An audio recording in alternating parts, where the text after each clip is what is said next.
preparation to be getting to this interview stage and not fully preparing to really, really do well. There's many questions that can come up that you'll never anticipate, but you should absolutely be prepared for the ones that you can. And you should never walk out of an interview feeling like you didn't do your best or you didn't get the job because you weren't fully prepared. There's lots of things outside of your control, but preparing is not. And so that's one of the reasons why I like what's your favorite product, because it's something that you can do a lot of prep for ahead of time. And by preparing for this, it helps you build some foundational prep and knowledge for other types of product case interviews. So I think this is a really important one to spend the time preparing and then use that for the rest of your interview as well. A quick plug on why you should prepare. Okay, there's basically two types of what's your favorite product. There's the personal favorite where you really just get to pick and they say, what's a product you love? And then sometimes you get one that's more geared to a specific company. So it might be the company you're interviewing with that says, oh, what's a product at our company that you like? Or it could be them picking a well-known company and saying, hey, what's a product of Google or Airbnb that you really like? So there's two different variations that you need to do a bit of prep for. For the personal favorite, I think of it as a 2x2 matrix, as you can see. So the first version is a product you love or your favorite. And I've had people ask me, oh, what's your favorite digital product? So they've sort of honed in that it needs to be digital. But I've also had people ask me, what's your favorite physical product, to try and maybe throw you off if we were going to talk about an app or something like that. So come up with two options, one for each of these, so that you're not scrambling in the moment trying to think of one. Come up with it ahead of time. And then the other side of this is sometimes you might get a question that says, what's a product that doesn't work very well? What's a product that frustrates you? What's a product that you think needs a lot of improvement? So a simple way is, what's a product you hate? And so come up with an answer for each of these: digital, physical, love, and hate ahead of time. These are mine, and they can change over time. Then when you do this for the company version, a couple of suggestions. Don't pick a flagship product. So don't pick Gmail for Google. Try and do something that's a little bit more niche. And then make sure that you've used it and you've tested it out and you've researched it maybe even more than your own use case can go. Read customer support or, Reddit threads about it, look through their website, everything you can to really understand the product as much as you can. And then think about where's there room for improvement. I like this product, I understand how it works, but how could it be even better? And also pick something you're excited about, because the person interviewing you does this interview all the time. They do it over and over again. And so it can get kind of boring for the interviewer. And if you pick something that you think sounds good, but you're not excited to talk about, it becomes a really dull interview for them. So have something you're excited about. And I think all of these are also tips for picking your personal favorite product as well. Okay. So once you picked the product, then you need to actually answer the question, what is it? And I've had people start talking about this product they love, and I have no idea what they're talking about. So first is make sure the person knows this product. I typically say, oh, I picked, I love X product. Are you familiar with it? If they say yes, super user, absolutely love it, you can move on to say, great, I love it because. If they say, not really, or kind of, but, remind me about it, then you need to have a couple of sentences, 2 to 4 sentences that talk about what this product is, just so the person has an idea and they're not confused the rest of your conversation. So once you tell them, okay, I love this product, are you familiar with it? It's, blah, blah, blah. Then you say, I love it for this reason. And what I see a lot of people start with is they just list a bunch of features. I love it because it does A, B, C, D. But I don't really care about the features, and it doesn't tell me why you really love it. It just tells me what it does. So instead, try and tell a story of you using the product. And in that story, it'll talk about how it helps solve a problem for you. It helps you do something. And a lot of the features that are really key to you will come out in the story you're telling. And it'll be a lot more memorable and just make more sense of why you love the product instead of just a list of features. So now you've basically answered what's your favorite product. And in theory, you're interview would be done, but I think you know that that's not really what's the full interview. So then the real question comes: oh, great, I see why you love it. What could make it even better? So here's where we really get into how do you answer this? How do you then go into what would make the favorite product or hated product even better? Why, and how could you do that? So here's 6 sections I've broken it up into of different parts of what will likely be that conversation as you're talking through what could make it even better. And try not to be overly structured. Sometimes people say, oh, I'm going to do this, and then I'm going to do that, and then do that, and then do that, and then do that. I'm like, okay, you sound like a robot. Really practice these so you're familiar and comfortable with each of these sections, and then it becomes more of a fluid conversation as you work your way through how you would improve the product. The very first thing that I do is I identify the goal. As a PM, when people come to me with ideas of things they want to build or things we should do, I always say, what's our goal? Everything you do should be in service of some sort of goal. And if you don't identify the goal at the beginning, it's going to be really hard for the rest of the conversation for you to fix it in a way that's impactful. So if your goal is to improve this product, try and narrow that down a bit. And I typically think about a goal that could be either business impact, like I want to make more profit, increase revenue, reduce cost, or customer experience. I really want to improve our customer experience or our retention, something like that. If you don't know, if it's not clear, sometimes you'll get a case interview that says, increase the revenue, blah, blah, blah. Pretty clear what you want to do. But in these, it's not super clear. I think it's way safer to always err towards focusing on improving the customer experience and saying, okay, I really want to focus on customer experience here, instead of focusing maybe on more business metrics, because I believe that if we have a really strong customer experience, the money will follow. So I want to make sure that we have just the absolute best product for our customers. And pretty much every company in the world says that they're very customer focused. So that should not land badly. That should always land well, saying I care about a customer. Then you should also navigate into a specific customer you want to focus on. If this product and company has a ton of different types of customers, like different markets, maybe they're B2B and B2C, maybe they have big companies and small companies, and different countries and different product types, it's going to be hard for you to really figure out how to improve it for everybody. So I like to narrow in on, okay, I imagine we have these different kinds of customers. I really want to focus on this type of customer for this reason. And say why. Say because it's our largest customer segment, or maybe I think we really want to grow in this market, or this customer has a much higher, ability to spend. Whatever it is, like tell me why you chose that customer. And now we have a very specific goal we're looking at and a specific customer that we want to get to that goal for. So next is thinking about how you measure success. If you aren't really measuring success, you can build things, but you don't really know what they did. So this is a really important thing to do, and you should do it before you are building something. So you really know where you're aiming towards it if you got there. You always need to think about your goal when you're picking your metric. Sometimes I hear somebody say, my goal is to improve customer experience, and I get to metric and they say, oh yeah, I think we want to increase revenue. And I'm thinking, well, I do customer experience. I don't know if that's the key thing I would say connects to customer experience. So make sure that you pick a metric that's connected to your goal. If you're doing business impact, then you might do revenue, cost, or profit. If you're doing customer experience, it would be closer to something like customer satisfaction, NPS, maybe engagement. But think about what success metric matches your goal, to show that you're really focusing and going there. And I like to have one North Star metric and then maybe 1 or 2 other key metrics. Whenever somebody comes with a long list of metrics, all I hear is that you know what data is and know what metrics are, but you can't prioritize. And I need you to be able to prioritize and focus, because if you are looking at 7 different metrics, you're not really looking at any of them. So I want to see that you can be really focused. And also you can mention where you get the data from. Right? Oh, I would really care about CSAT as our North Star metric for the experience here. I imagine we have some sort of maybe pop-up survey on the website, or maybe we have CSAT in our emails that we're sending out to people.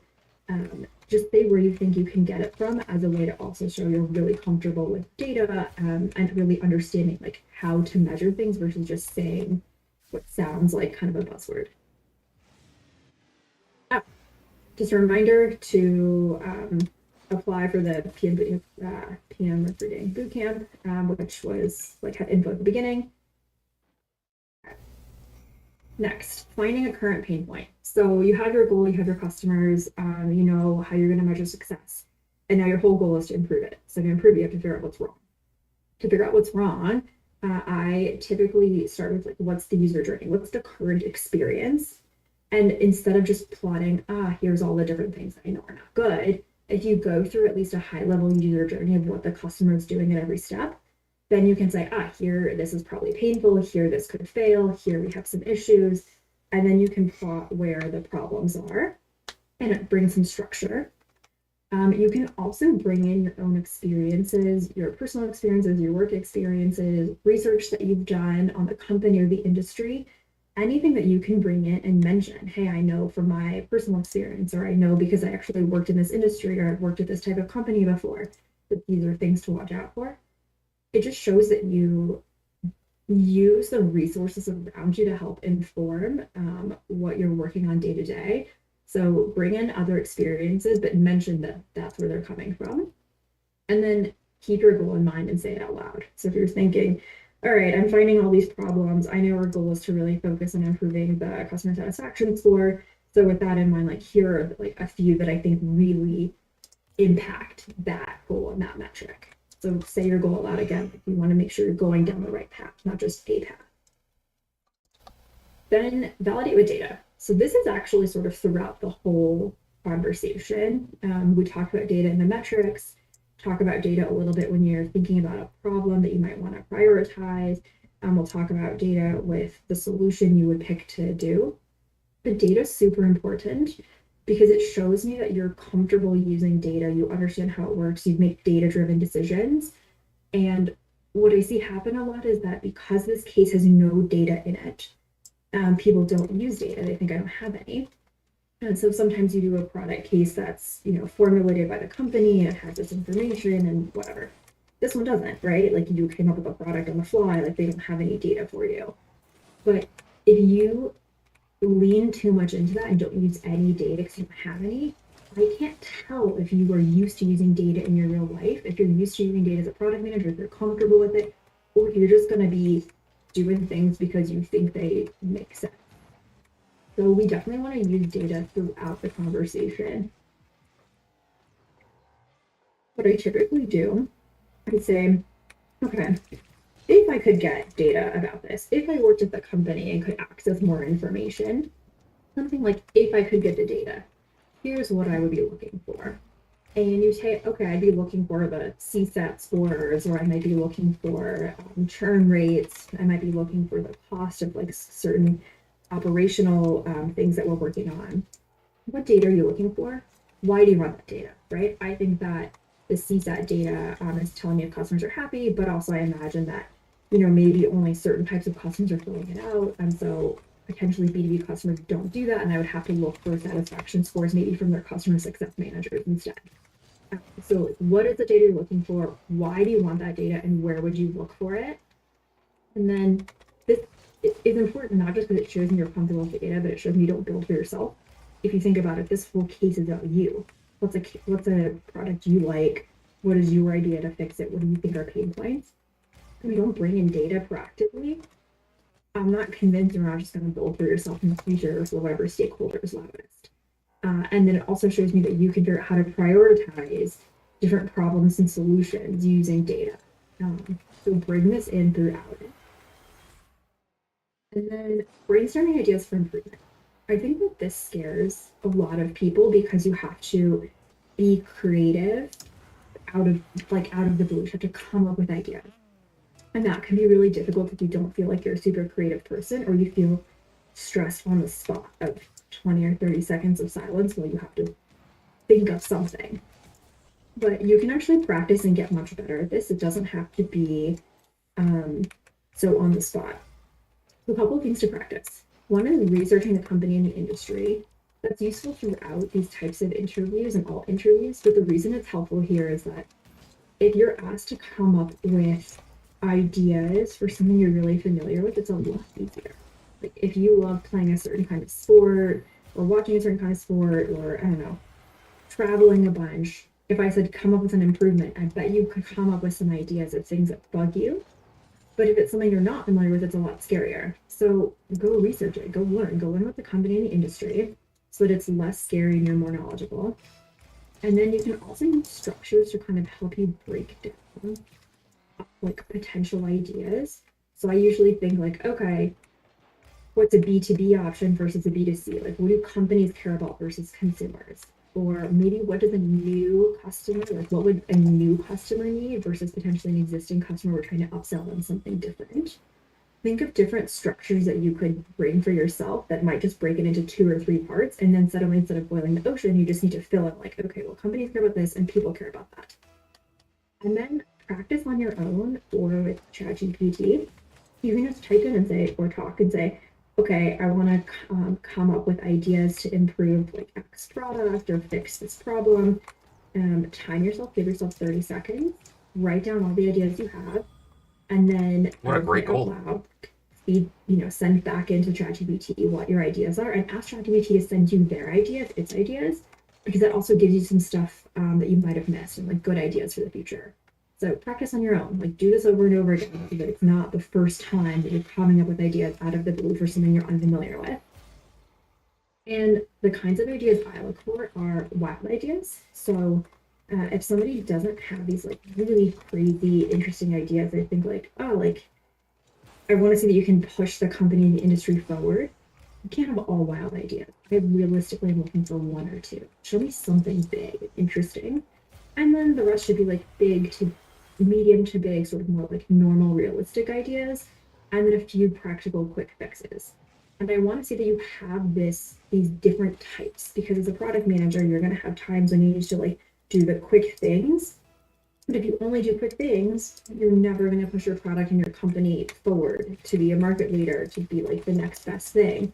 So you need to also have these big ideas to push it forward and to be the best. So I want to see you have this mix. And then prioritizing a solution. So how to choose a solution. Um, Sometimes people want to show that they know how to prioritize sort of more like quantitatively, and so they're going to do like a RICE or some other formula. And I'm sitting there as the interviewer thinking, we have 7 options, and you want to do like 3 or 4 things you're going to score per option. Like we're going to be here forever, and that sounds really boring. So instead, what I typically say is something like, okay, in a perfect world, I would love to one get more data because I don't have enough information on any of these realistically, and then I would score them doing this like scoring method, and I'd probably check in with maybe an engineer or designer, some other stakeholders to make sure that everything was realistic before I decided. This is not a perfect world, right? We have very big time constraints and honestly very little information. So here's like a few that I think are the most promising, and let me do a high level estimate of maybe like the impact and effort between these. So then you have maybe 3 or 4 that you're really choosing between. And then what should you pick? So if you think about impact versus effort, I see people often say, like let's pick the one that's the easiest, like lowest effort. But the problem with that is that I want to see that you can build something great, right?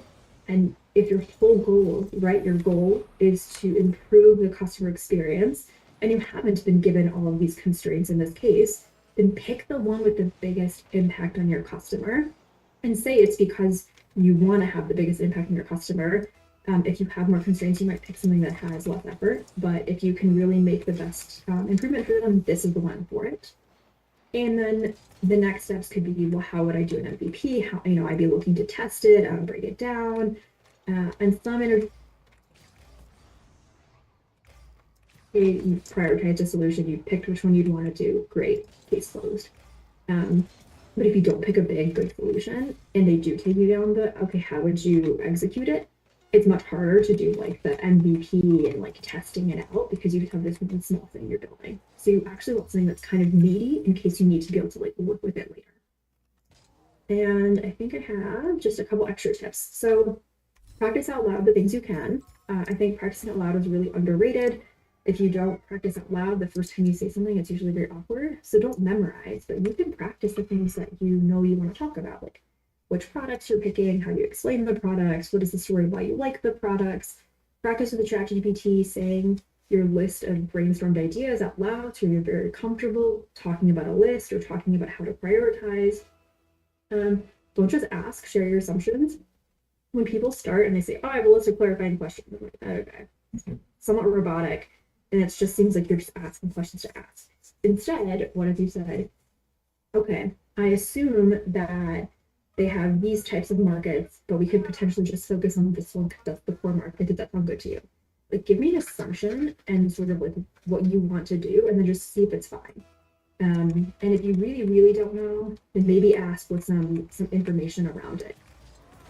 Don't just ask a plain, question and say, well, I'm thinking about these things and I'm not quite sure, like, what do you think? Take time to think and structure your answers. Sometimes people get really nervous and they just start talking. Rambling is not good. Taking a couple seconds to organize your thoughts, or 20 or 30 to make a list, way better. Don't just ramble. Silence is okay. Not too long. Don't sit there for 2 minutes in silence, but 20 seconds, 30 seconds, 45 is okay. And that's also why practicing on your own or with a friend is really useful, because you get better and better at, okay, like, when feeling how long is too long, and also like just being able to generate things in a short amount of time and feeling pressure and getting it done. Again, understand the company's values and how they operate. If they care a bunch about growth, then maybe you want to focus on how can we get new customers, how can we improve this for a new customer market. If they care a lot about maybe just being like the absolute best and say, okay, here's the super cool product, like how can we make this really, really good for our existing users. But understanding what they care about, what's their market, how do they work, will help you frame how you talk about improving this product. And then, as you might imagine, the last thing I say is, please prepare ahead of time all of the things you can so you're super ready for this interview. Okay, and then I think this answer is going to be in the chat. So I will move on because I have no control over this. And that's it. If you need extra help, if you want to practice this or other types of interview prep, you can schedule time on Leland. But I think we are exactly 2 minutes under time, so all done.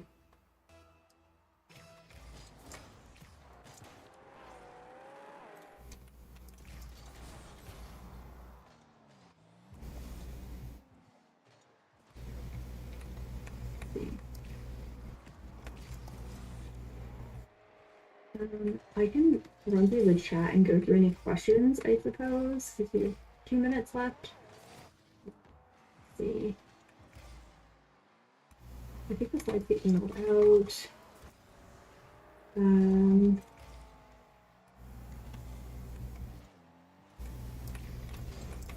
you share an example of a company favorite product? I talk a lot about TurboTax because taxes are really painful, and TurboTax makes it like beautiful and delightful, and they check every single step. But I talk about doing my taxes with TurboTax. Let's see. Is it important to talk about a product built by that company? No, it's not. And if they don't ask for that, I'd probably just pick one that you like and you're really comfortable with, and not worry about it being one from that company, but have one prepared just in case. CSAT NPS. CSAT is customer satisfaction, so it's like basically, are you happy or not as a customer? It's like, happy face to sad face.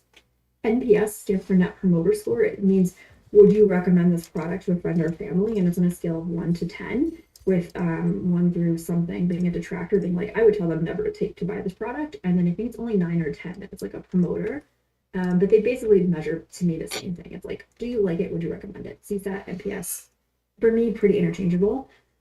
Metric slide, question about that. If you remember it, send it to me. Seriously, tips to transition into product from SD role. Not on this call, but I think that the bootcamp is actually really good for that. Best ways to deal with fillers. Practice out loud. Do you know how many times I say like in real life? So many. But I've practiced this presentation a couple of times. Practice out loud. It'll really, really help you get rid of the filler words. Schedule. Oh, taxes. Yes, very true. Okay, that's it. I think we covered it exactly at time. Thanks for joining. Hope it was helpful. You have a recording in the future if you need it, and you can find me on Leland. Bye. Recordings. All right. Special thanks to Leland for teaching us how to nail the interview question, what is your favorite product? And with that, I will be calling it a stream.